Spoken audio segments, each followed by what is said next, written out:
Eu acordei, era umas 5 da manhã, acordei minha esposa, ela disse: o que foi? Eu disse: eu tive um sonho. Chorei, dobrei meu joelho e disse: Senhor, o que é isso? O Senhor disse: avise aos pregadores e aos pastores,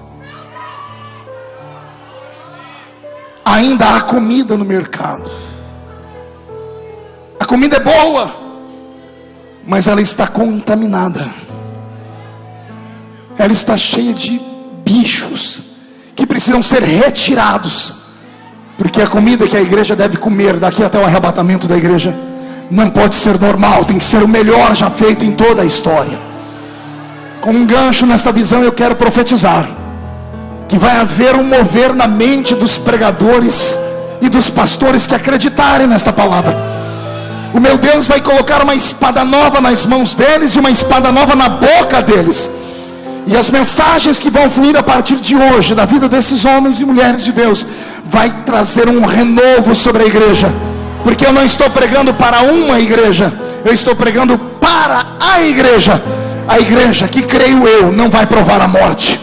A igreja que vai ser arrebatada.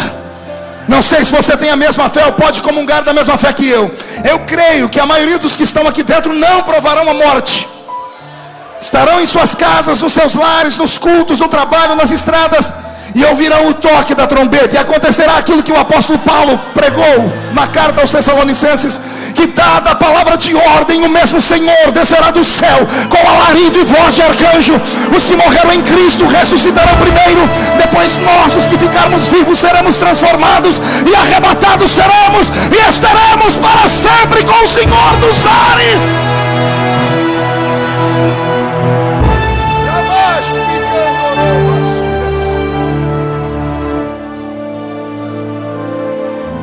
Dias depois eu acordei de novo na calada de uma madrugada.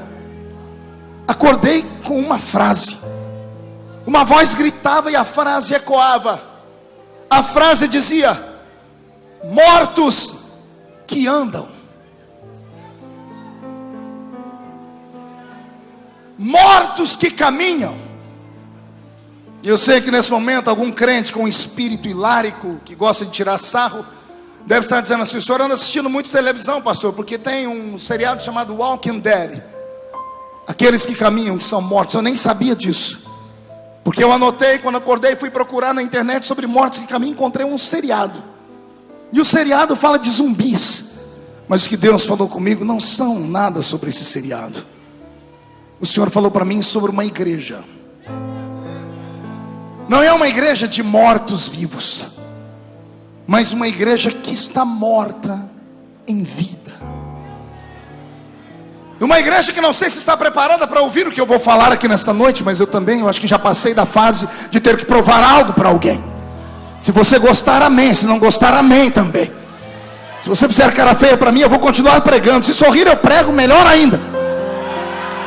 Mas que eu não quero levar o ônus desse peso, deste tempo, onde a igreja parece ter perdido o seu norte, o seu sul, onde as pessoas parecem que caminham sem sentido, entram dentro dos cultos, mal sabem o que está acontecendo, arrastam o seu corpo pesado para dentro das reuniões, perderam o afã do desejo de comungar, não entendem mais o que significa o processo da Santa Ceia, mal sabem o que está acontecendo num ambiente como esse agora. Embora isto aqui tenha características de show, porque vem pessoas importantes para cá e nós nos acumulamos aqui em pessoas, não é nenhum show, já foi dito aqui pelo pastor Vanderlei Castelhano. Isso aqui ainda é uma reunião de crentes, e numa reunião de crentes a gente só transforma o culto em um grande quartel-general. E nesse quartel-general, os soldados que vieram da guerra vêm contar as suas experiências. O capitão vai dar a eles alguns minutos para que eles falem como foi que o inimigo foi vencido, ou como foi que eles foram mutilados em guerra. E depois dessa reunião, os soldados que estão ouvindo vão ser armados até os dentes, porque quando saírem lá fora vão encontrar o verdadeiro demônio, o verdadeiro inimigo. Os nossos verdadeiros inimigos não estão nos púlpitos das igrejas. Nossos inimigos não estão entre nós, senhoras e senhores. Aqui nós podemos ter até adversários, mas inimigos não. Podemos divergir em pensamentos, podemos ter algum tipo de ciúmes, mas não há inimigos entre nós aqui. O verdadeiro inimigo está lá fora, está debochando de nós.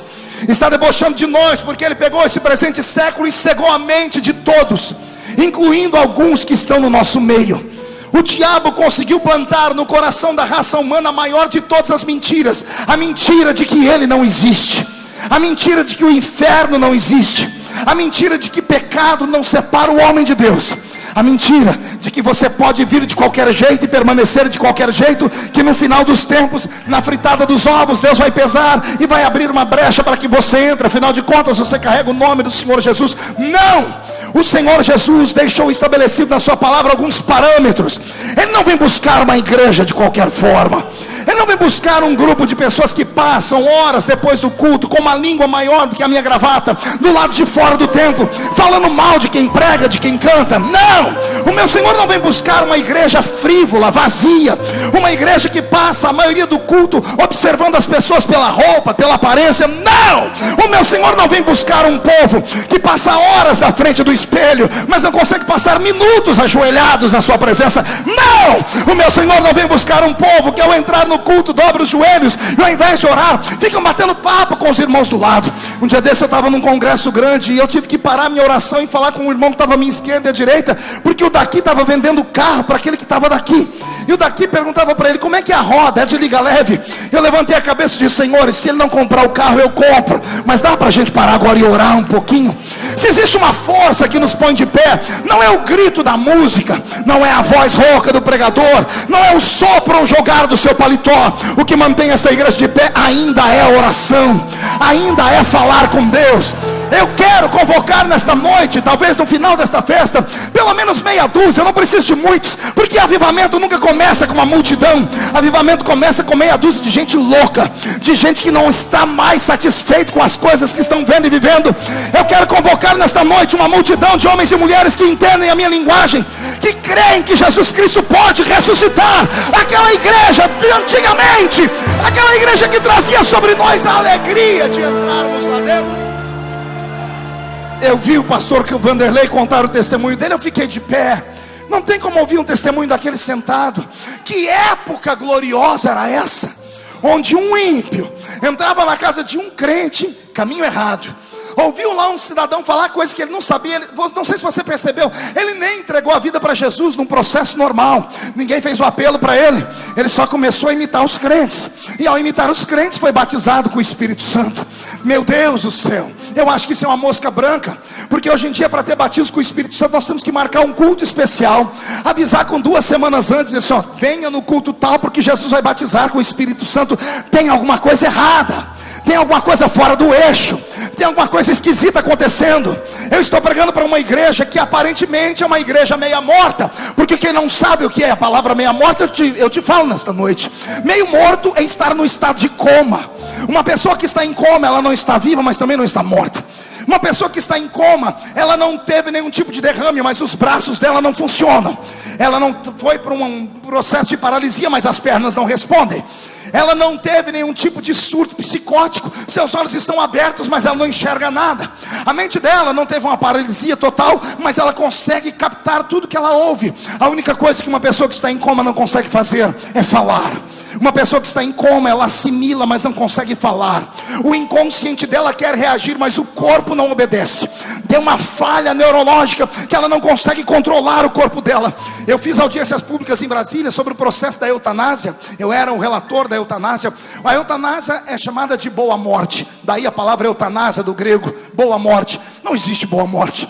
Mas eram médicos de todo o conselho do país falando comigo: pastor, o senhor tem que nos ajudar a criar uma lei para que as famílias possam desligar o equipamento.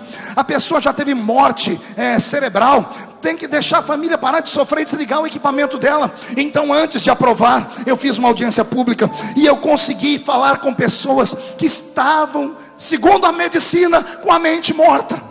Quando desligaram o equipamento, o cérebro continuou funcionando, e ao invés de morrerem instantaneamente, continuaram vivos. E depois de 1, 2, 3 anos, voltaram do estado de coma. E essas pessoas, quando voltavam chorando. E elas diziam: eu escutava tudo que as pessoas falavam. Eu escutava o meu filho dizer assim: vamos, desliga logo, porque aí a gente separa a herança.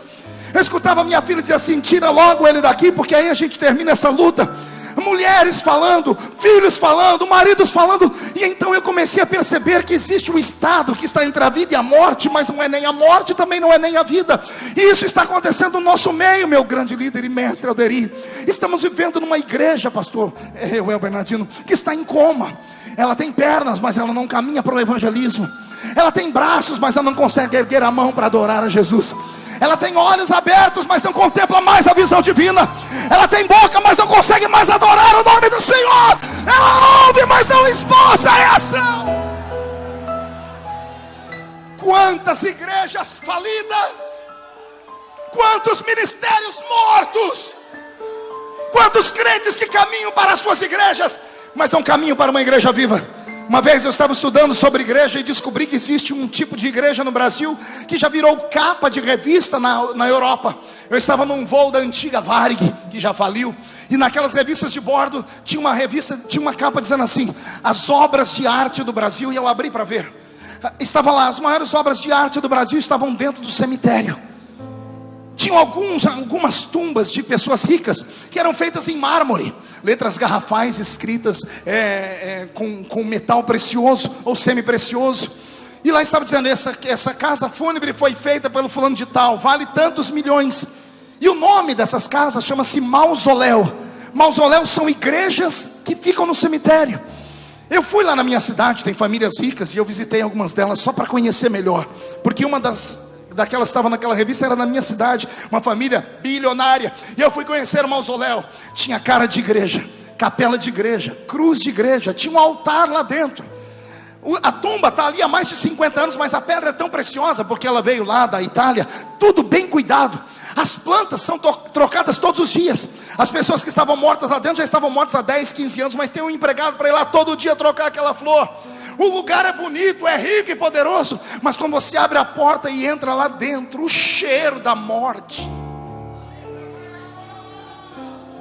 O cheiro da morte é uma tristeza.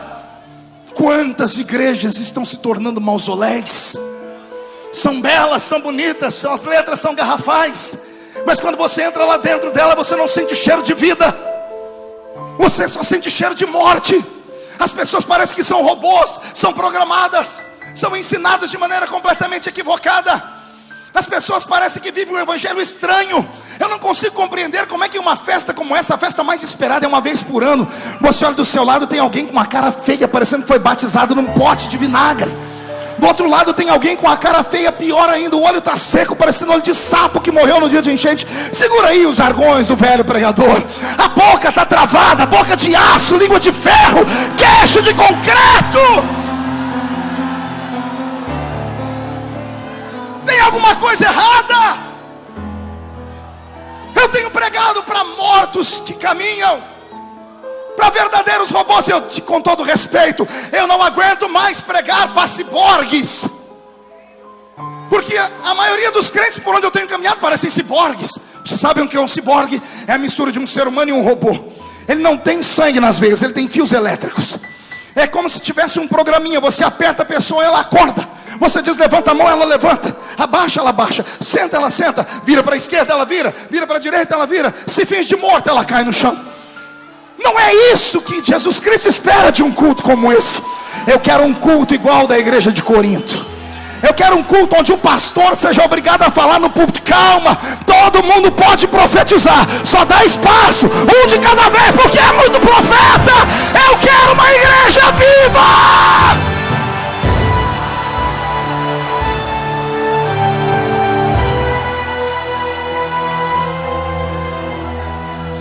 Chega!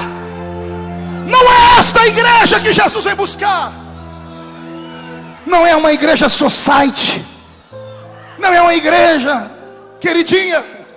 Não é uma igreja cult. Não é uma igreja aplaudida pelas pessoas que não são da nossa igreja. Senhoras e senhores, quando você ver um ímpio se aproximar da sua igreja e elogiar ela muito demais, colocar ela lá em cima, mas não se converter nela, tem alguma coisa errada. Tem alguma coisa errada. Uma pessoa que não é crente não entende um culto como o nosso. Será que a igreja vai demorar quanto tempo para acordar? Quantos anos nós passamos dando os nossos votos para pessoas que vêm na igreja e dizem assim: não sou amigo do evangelho, até a paz o Senhor dá. Só que na hora de ouvir a palavra não fica. Sempre tem um compromisso. Sempre tem